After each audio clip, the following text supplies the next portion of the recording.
Image, via Getty. Hundreds of parents who voluntarily permitted their children to watch a bunch of grown men give each other debilitating brain injuries earlier this month have filed FCC complaints, not because of the aforementioned brain injuries, but because of Jennifer Lopez and Shakira, who put on a very good Super Bowl halftime show.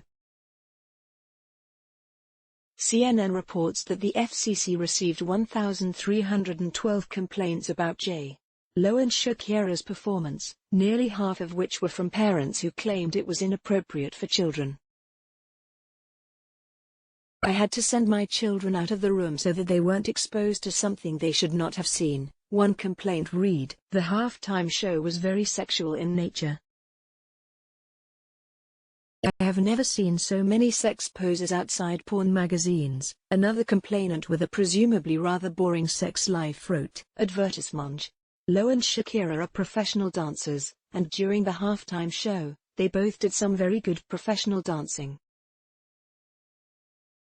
They wore skimpy outfits, I guess, though none were nearly as upsetting as Adam Levine's outrageous California tattoo at Super Bowl 53, and at some point j.lo showed off some of her hustler's pole skills.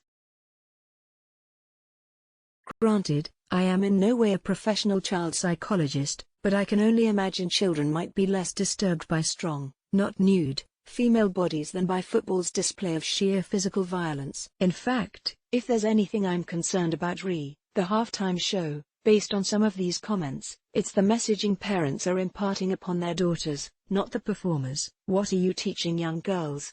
a Wisconsin viewer said. "Dance around half naked to make men excited, then claim #MeToo for harassment? It's okay to be some sexual being and shake your naked rear end and expose your crotch and dance on a pole in front of the world?" Advertisement. In fact, it is okay to be some sexual being, if you would like to, and no one has a right to harass you, no matter how you dance or what you wear. I suppose the FCC does not have a system in place for parents who are deeply misinformed about how consent works, but here we are.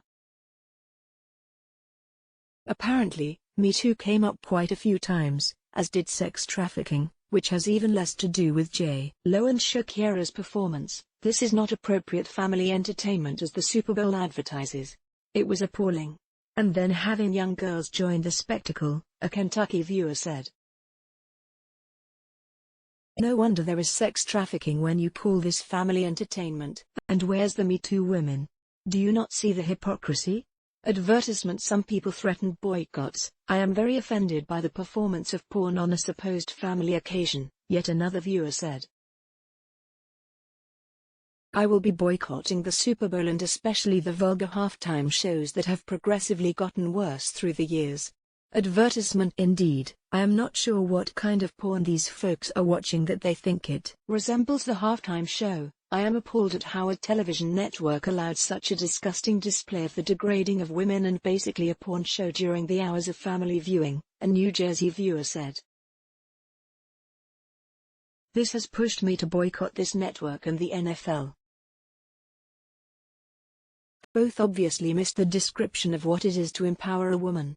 Advertisement. Over 100 million people watched the Super Bowl, according to CNN, so 1,312 riled-up prudes doesn't demonstrate overwhelming outrage. But it seems like we haven't come very far since Janet Jackson's breast popped out in 2009, and after all that we still had to contend with Levine's nipples. Let's block ads. Why?